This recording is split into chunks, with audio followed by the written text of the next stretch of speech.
There is a tree that can be found at the very edge of Mudge Pond in Sharon, Connecticut.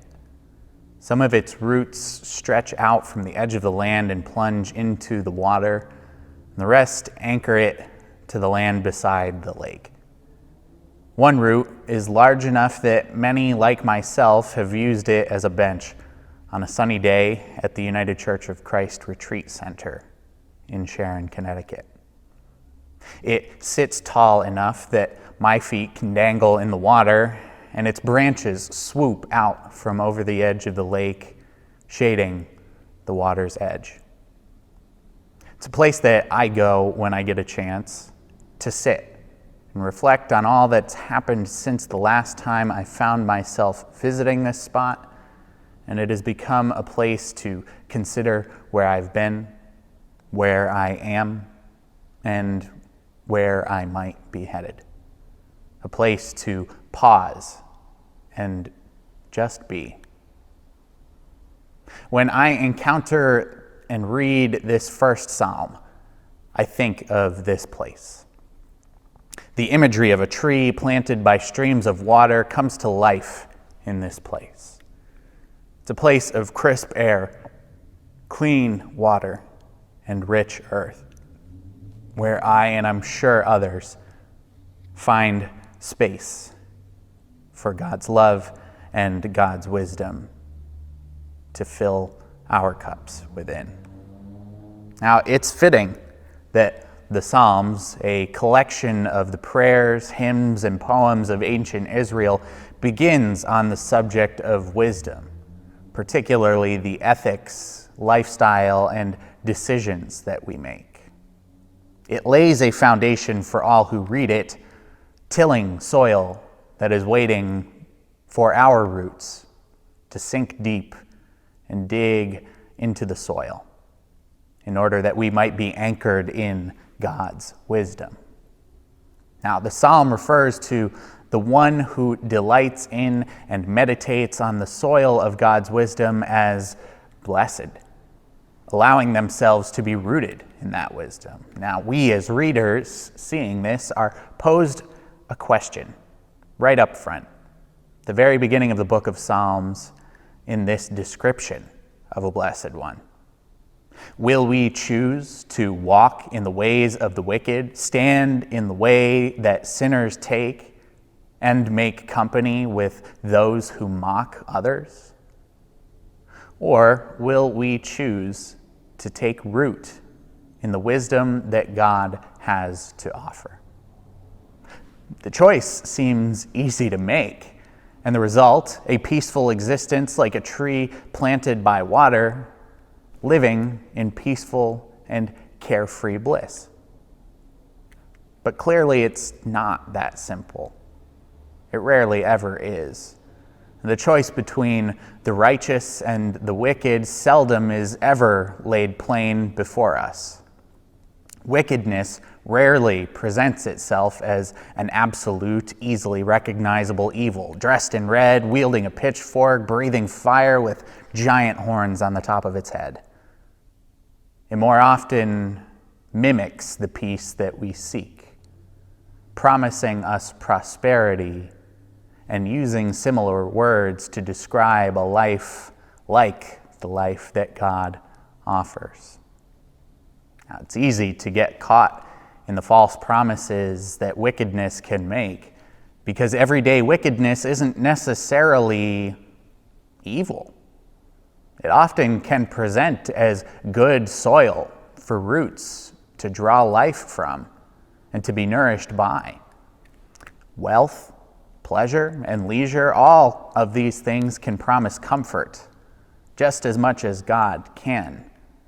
But whether the soil is deep and fertile or shallow and rocky is the true question. And if we're being honest, though, material comfort at face value does seem to be much more rewarding than the blessed life from God that is found in sacrificial generosity and right relationship with others. Sometimes we try and choose both to maintain the benefits of that good life promised by material comfort, and also walking the path of selflessness at the same time.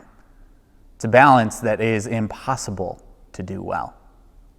We find ways to compartmentalize both, staying rooted in the material comforts of the world and at times also participating in charitable ways, when what God really wants for us is to make the selfless nature of charity the overarching soil in which we are rooted, in which our actions spring forth.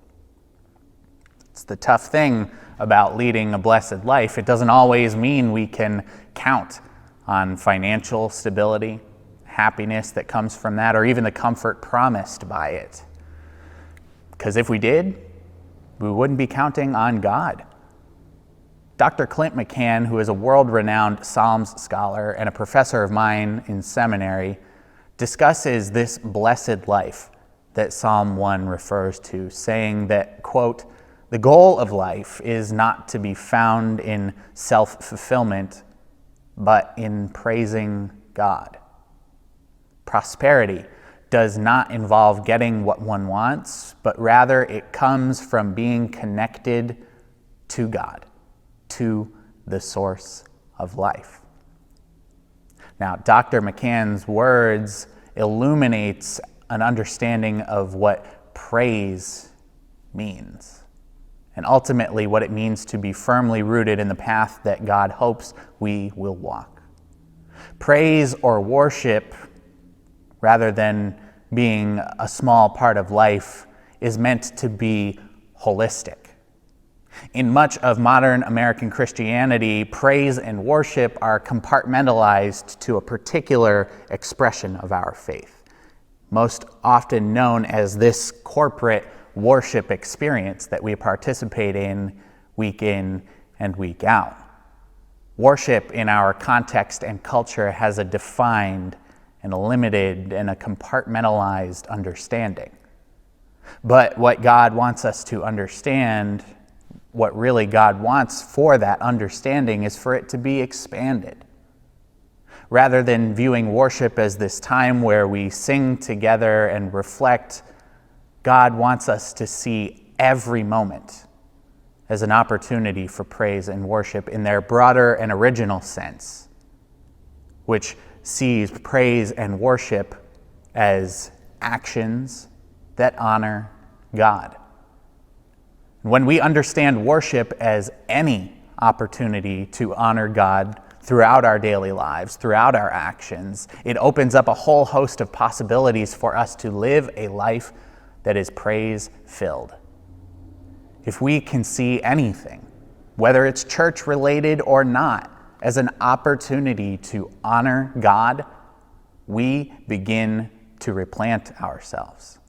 We begin to sink deep into new soil in which we can root ourselves in order to find connection with that God who is the source of all that lives, all that lives. And when we plant our roots in the pursuit of the richness found in generosity and worshipful life, our actions cannot help but be changed. We are repotted, taking root in a new and righteous way, and out of this, new growth within us begins to appear, influencing how we view the world around us. And so every part of our life begins to take on a new understanding. And particularly today, we're thinking about stewardship, as this is our Pledge Sunday weekend. And out of this repotting that we've just been talking about, a renewed understanding of stewardship becomes a part of our own transformation, moving us toward a broader perspective and causing us to view it as an opportunity to be worshipful. It is tempting in congregational life to boil stewardship down to a short season where we talk about dollars and cents, deficits and endowments, keeping the lights on, and managing expenses. But when we limit ourselves to this, this narrow understanding of stewarding our resources, we limit our ability to imagine what stewardship is, what stewardship can be. What if we were to view stewardship as something more? What if we looked at stewardship as something more than a pursuit of financial stability and saw it rather as an opportunity for worship, an opportunity to live a faith and life of generosity and service that is rooted in an outward, selfless, and sacrificial love? Being rooted in love does come at a cost and is not without risk. To love outwardly is to risk connection. To risk connection means to risk cultivating relationships with others.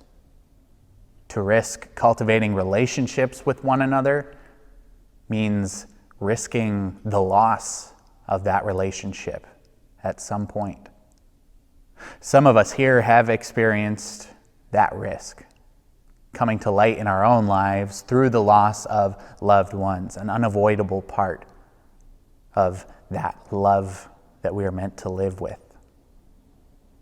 So, on this, our Pledge Sunday weekend, how might we pledge to steward our resources in the same way, in that same selfless love, while understanding the risks that are associated with that? How might we continue to and find new ways to embody the generous, selfless way of those leading the blessed lives of Psalm 1? How can we be rooted in the soil of generosity, in the soil of respectful, loving, sacrificial, and transformative, worshipful love?